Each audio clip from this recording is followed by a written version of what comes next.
Sir आप exam tour देख रहे हैं, रेलवे विद्यार्थी लगातार परेशान चल रहे थे एग्जाम डेट जब नहीं दिया जा रहा था, लेकिन अब एग्जाम डेट दिया गया तो मात्र 45 दिन समय है। आपको मालूम होगा मेरे साथ नवीन सर हैं और रेलवे के सबसे पुराने संस्थान, सबसे पुराने डायरेक्टर, एक एक बिंदु पर सर जानते हैं आखिरकार रिजल्ट लेना है तो क्या करना चाहिए, क्या छोड़ना चाहिए। अब जो 45 दिन का समय है किन किन बातों को ध्यान देंगे ताकि आपका रिजल्ट हो जाएगा, क्योंकि सीट बहुत कम है, वो चाहे एलपी वाले विद्यार्थी हो या टेक्नीशियन वाले विद्यार्थी हो या आरपीएफ वाले विद्यार्थी हो या जेई या अन्य कोई भी विद्यार्थी हो, इस वीडियो को देखिएगा। सर आपका स्वागत है एग्जाम टूर।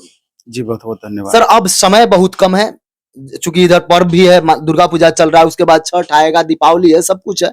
सर विद्यार्थी को किन किन छोटी बातों को ध्यान देना चाहिए, किस सब्जेक्ट पर विशेष फोकस करना चाहिए, क्या चीज स्किप कर देना है, क्योंकि विद्यार्थी अब सोचे कि टोटल सिलेबस पढ़ लें या सब कुछ दें तो अब संभव नहीं है।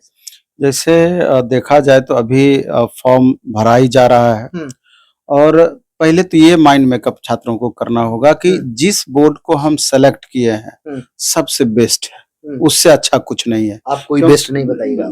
नहीं, इसलिए हम कर रहे हैं कि कोई भी बोर्ड है, किसी में कंपटीशन अब कम नहीं है, किसी में भी कंपटीशन कम नहीं है।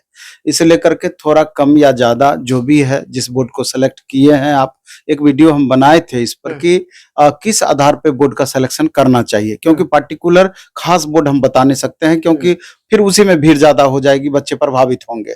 इसलिए वो जो कुछ नियम बताए थे जिसके आधार पे बोर्ड सिलेक्शन करना है वो बेस्ट था, उसमें कोई दिक्कत नहीं है। और जो बच्चे सेलेक्ट कर लिए हैं या फॉर्म तो एलपी वगैरह का भरा जा चुका है, इसलिए वो सबसे बेस्ट बोर्ड चयन किए हैं। इसमें थोड़ा भी इस पर गौर नहीं करना है या इस पर दोबारा से विचार नहीं करना है कि अमुक स्टूडेंट उस बोर्ड में भर दिया तो वो हमसे बेहतर स्थिति में, कहीं कुछ नहीं है। कर्म की हमेशा प्रधानता होती है, मेहनत के बल पे सब कितना भी खराब कंडीशन है उसको आप बेहतर कर सकते हैं। इस मूल बातों को समझना है। दूसरा, सबसे पहले तो हम ये कहेंगे कि अब जो परिस्थितियां बनी है, जिस हिसाब से बच्चे फॉर्म भरे हैं, तो स्थिति ऐसी बन गई है कि जान लगा दो या जाने दो। अगर आप रिजल्ट चाहते हैं पूरी तरीके से जान लगा देना है, एकदम मेहनत में लग जाना है, और नहीं तो फिर उसको समय नहीं काटने वाली बात है, तब उसको जाने दीजिए, छोड़ दीजिए उसको। तो आप देख रहे हैं कि एएलपी की अगर हम बात करें तो लगभग 45 दिन का समय अभी से बचा हुआ है, और टेक्नीशियन की बात करें तो लगभग 66 दिन का समय बचा हुआ है। इसके अलावा देखेंगे जेई का फॉर्म भराया हुआ है, इसके अलावा आपका आरपीएफ का फॉर्म भराया हुआ है। तो कुल मिलाकर के देखा जाए तो सबका एग्जाम का डेट जिस हिसाब से दिया है, छात्र लगातार परेशान है कि इतने कम समय में कैसे क्या होगा।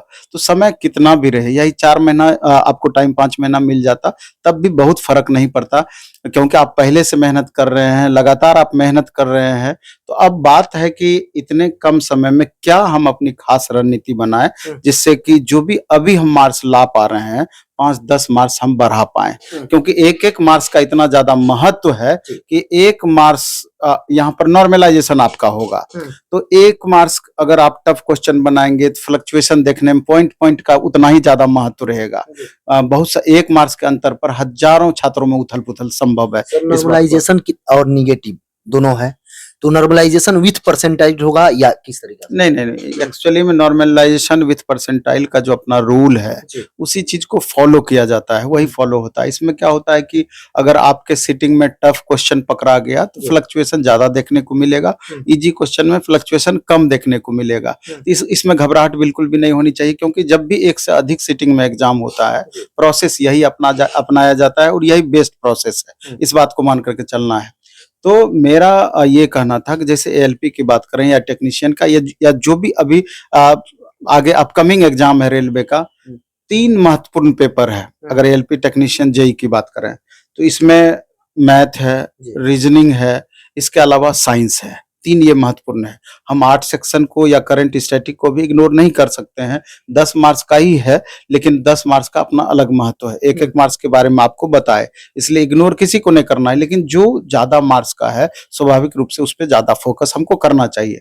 अब साइंस को छोड़ करके पहले मैथ रीजनिंग पे हम चर्चा करते हैं। मैथ रीजनिंग ऐसा सब्जेक्ट है कि ये सब दिन से स्कोरर पेपर रहा है। अगर आपका कंसेप्ट क्लियर है तो 100% मार्क्स यहाँ पर ला सकते हैं, अगर कंसेप्ट क्लियर है तो। साइंस में कितनी भी कोशिश करें, कुछ न कुछ थोड़ा बहुत परेशानी रहती है। 8 सेक्शन में तो आप कभी भी दावा नहीं कर सकते हैं कि उसमें 100% मार्क्स हम ले आएंगे, इसलिए करके इस महत्ता को भी समझना चाहिए।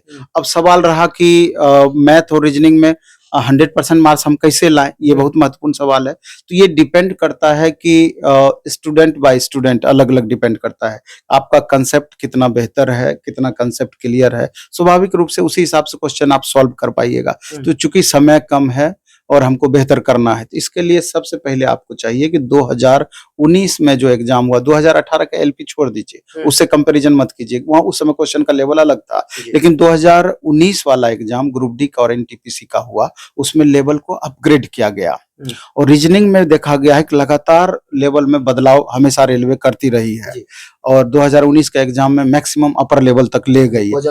हाँ, कुछ खास सेक्शन से ज्यादा ही क्वेश्चन रहा। तो मेरा मानना है कि सुपर सेलेक्टिव क्वेश्चंस का मतलब हुआ, अब जैसे मान लीजिए प्लेटफॉर्म का ही बुक है, प्लेटफॉर्म का रुक्मिणी पब्लिकेशन से जो बुक आती है chapter by chapter previous year, उसकी हम बात कर रहे हैं, उसमें से लगभग 60% वैसे क्वेश्चंस प्रीवियस में है जो कि आप इजी वे में बना सकते हैं। 40% question person to person vary करता है, जिनका तैयारी बहुत बेहतर है वो ज्यादा सॉल्व करेंगे, जिनका तैयारी कम बेहतर है वो कम सॉल्व करेंगे। तो उसमें पहले chapter by chapter question select कर लें जहां आपको ज्यादा प्रॉब्लम होता है और उस क्वेश्चन को बार बार अभ्यास करें, बार बार बनाएं उस क्वेश्चंस को चैप्टर बाय चैप्टर। और अभी से 45 दिन का रणनीति आप बना लें कि एक दिन में कितना चैप्टर को, एक चैप्टर को हमको देखना है, दूसरे दिन दूसरा चैप्टर को देखना है और उसके लिए 2 घंटा 3 घंटा 4 घंटा जैसा सब्जेक्ट है उस हिसाब से अपना टाइम टेबल फिक्स करें और सप्ताह में 1 दिन 2 दिन वैसा रखें जो कि पूरी तरीके से रिविजन करें, क्योंकि गारंटी इस बात की है कि प्रीवियस ईयर क्वेश्चन 2019 वाला जो पूछा गया है टाइप वही आपका एग्जाम में मोर देन 90% टाइप रहेगा। 10% क्वेश्चन की बदलाव की उम्मीद आप कर सकते हैं। जब टाइप वही रहेगा, अगर उसका प्रैक्टिस हम लगातार किए रहेंगे, उसका कंसेप्ट हम पहले से समझे हुए रहेंगे और उसी टाइप का क्वेश्चन पूछेगा तो हमसे बनेगा ही बनेगा, वो क्वेश्चन हमसे बनेगा ही बनेगा। इसलिए मैथ रीजनिंग में कोई प्रॉब्लम नहीं है, उसी हिसाब से आप प्रैक्टिस करें। और आपके माध्यम से हम सारे छात्रों को ये भी कहना चाहते हैं कि कल से ही शाम में 6 बजे से 12 बजे रात तक नवीन कुमार सिंह यूट्यूब चैनल पर जिस हिसाब से हम बता रहे हैं उसी का फ्री सेशन हम ला रहे हैं, पूरी तरीके से फ्री सेशन। 100 क्वेश्चन मैथ रात में 9 बजे से 12 बजे अमरजीत सर के द्वारा, 8 से 9 कंप्लीट 1 घंटा रीजनिंग, चूंकि रीजनिंग में थोड़ा कम स्टूडेंट को प्रॉब्लम होता है तो उसमें सुपर सेलेक्टिव क्वेश्चंस होंगे और 2 घंटा स्पेशल साइंस का सेशन चलेगा, 50 क्वेश्चन साइंस डेली इंजीनियर आशीष सर के द्वारा। और उस 50 क्वेश्चन साइंस में एनसीईआरटी एग्जाम्पलर होगा, प्रीवियस ईयर सेलेक्टिव क्वेश्चन होगा और संभावित प्रश्न होंगे। ये तीनों क्वेश्चन को मिला करके हम कराएंगे और 50 क्वेश्चन का मतलब है 500 क्वेश्चन तैयार उससे होगा। जो छात्र आपका वीडियो देख रहे हैं, मेरा उनसे एक रिक्वेस्ट है कि एक दिन खाली पूरा वीडियो रात में 6 बजे से 12 बजे तक आप टाइम निकाल करके देखें और हम आपको दावे के साथ कह सकते हैं एक दिन वीडियो देखिएगा, दूसरे दिन आप नहीं छोड़िएगा, इसकी गारंटी है। क्योंकि इतना रिसर्च किया हुआ क्वेश्चन हम देने वाले हैं 45 दिन में कि जो छात्र दूसरे तीसरे जगह से कहीं पैकेज खरीदते हैं ऐप पर, वहां ऐप पर भी वैसा चीज नहीं मिलेगा जो 100% हम फ्री दे रहे हैं, 100% फ्री दे रहे हैं, ये मेरा दावा है। इसमें कहीं भी उस तरह का दावा नहीं कर रहे हैं हम कि जहां पर कि आपको थोड़ा भी चीट का फील होगा, कहीं पर भी नहीं। एक बार आप देखिए और उसका फिर लाभ उठाइए। बाकी अभी सर जो 6 घंटा मान लीजिए यहाँ देख रहे हैं, उसके बाद विद्यार्थियों को अपना क्या करना चाहिए? अपने सेल्फ स्टडी तो आपको करना ही पड़ेगा, उससे अच्छा कुछ नहीं है। Self study is best study, लेकिन आपको ट्यूटर की हमेशा जरूरत पड़ती है। सेल्फ स्टडी में क्या होता है कि बहुत चीजें चाह करके भी आपकी कमी रह जाती है, तो इसलिए 6 घंटा जैसे मान लीजिए ऐसा ही, तो ऐसा अन्य जगह भी होता होगा, तो आप यहाँ करें। बाकी अपना रूटीन फिक्स करें, 8 घंटा हमको सेल्फ स्टडी करना है, 8 घंटा या 6 घंटा। आधा समय खुद के लिए आप रखें, खुद से पढ़ने के लिए, और आधा समय इधर उधर आपको अच्छी चीजें मिल रही है तो उस पर आपको ध्यान देने की जरूरत है। 12 घंटे 13 घंटे का आपको रूटीन बनाना ही होगा। आपके पास अगर आप ईमानदारी पूर्वक पढ़ते हैं, गारंटी हम देते हैं कि आपको फुर्सत कहाँ मिलेगा।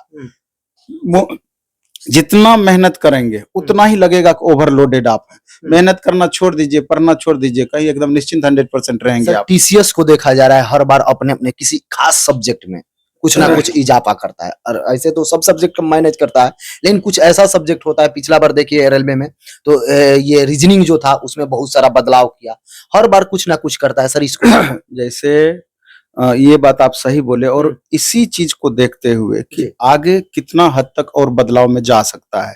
आप देखेंगे कि जो भी क्वेश्चन हम कल से कराना स्टार्ट करेंगे, प्रीवियस ईयर सेलेक्टिव तो रहेगा ही रहेगा, लेकिन जो हम साथ में संभावित प्रश्न बताए हैं वो थोड़ा आपको लीक से हट के मिलेगा कि अगर कोई चैप्टर जो भी चैप्टर रीजनिंग का हम करा रहे हैं, अधिक से अधिक अगर बदलाव की उम्मीद है तो कहाँ तक जा सकती है, उन चीजों को भी हम लेते हुए उसमें कराएंगे। और यहाँ पर रीजनिंग में ही ज्यादा रिसर्च होता है, मैथ में बहुत ज्यादा आपको प्रॉब्लम नहीं दिखेगा, लेकिन रीजनिंग में आपको ज्यादा रिसर्च दिखता है। साइंस में भी बहुत प्रॉब्लम नहीं है, लेकिन रीजनिंग में ज्यादा प्रयोग किए जाते हैं।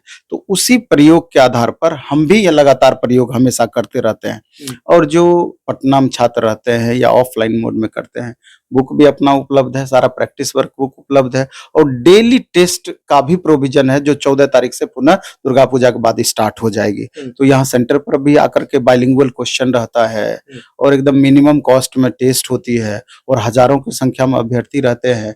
तो चाहें तो उसका भी लाभ उठा सकते हैं। या प्लेटफॉर्म ऑनलाइन टेस्ट ऐप अपना है, अभी 50 रुपये में 50 टेस्ट हमने एलपी टेक्नीशियन का दे रखा है, अभी 1 रुपया टेस्ट, अब इससे सस्ता क्या हो सकता है? ऑनलाइन ऑफलाइन विद्यार्थी आपके यहाँ जो टेस्ट मार रहे हैं, मैक्सिमम कितना स्कोर हो रहा है विद्यार्थी लोग का, क्या पोजीशन है अभी तक? नहीं, ये निर्भर करता है कि किस तरह का सेट आप प्रोवाइड कर रहे हैं। अपने यहाँ का जो टेस्ट होता है वो जनरली 15 से 20% टफ होता है नॉर्मल लेवल से।